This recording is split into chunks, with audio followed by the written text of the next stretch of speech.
You need to have that symbiotic relationship with the life that's going on in your tank. And once you get that, you have a special sense about what's happening in the tank. And you can look at it and know that it's great or know that it needs help.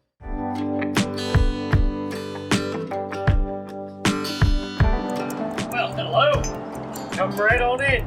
You're at Father Fish. I've had some interesting experiences with low pH water softening and, just the conditions of water changing depending on what you put in the tank. Follow the life. You have to follow the fish and follow the plants. Follow the life and see what the life is doing. If the life is thriving, what does that show you about the water condition?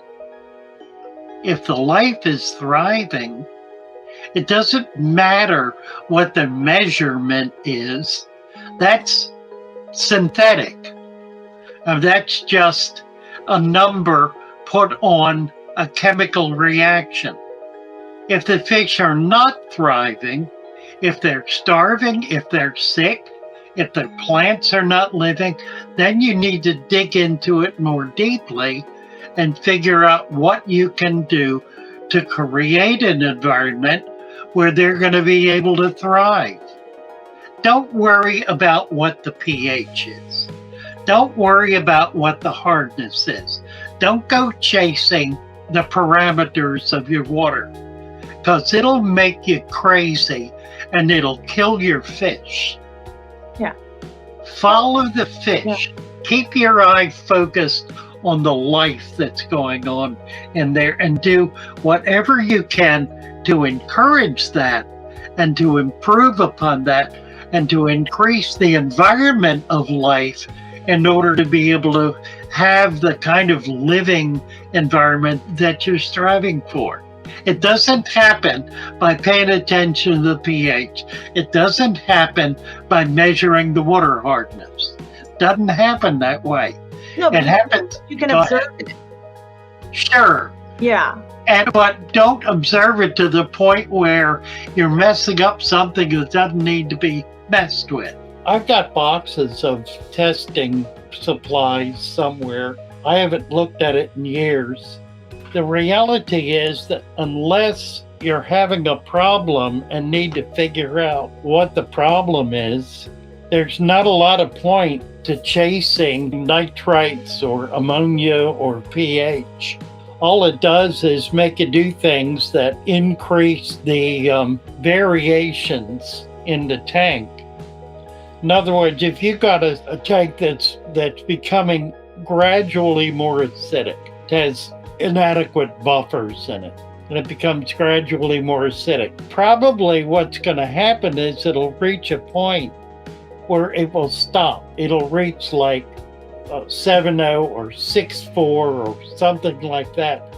And at that point, the buffers are going to balance it out and it'll just stay there. That's more commonly what happens. If it gets worse, then you'll start noticing problems with plants and problems with fish and so forth. But it really is uncommon. It's unusual for water to lose pH unless you're doing something to cause it.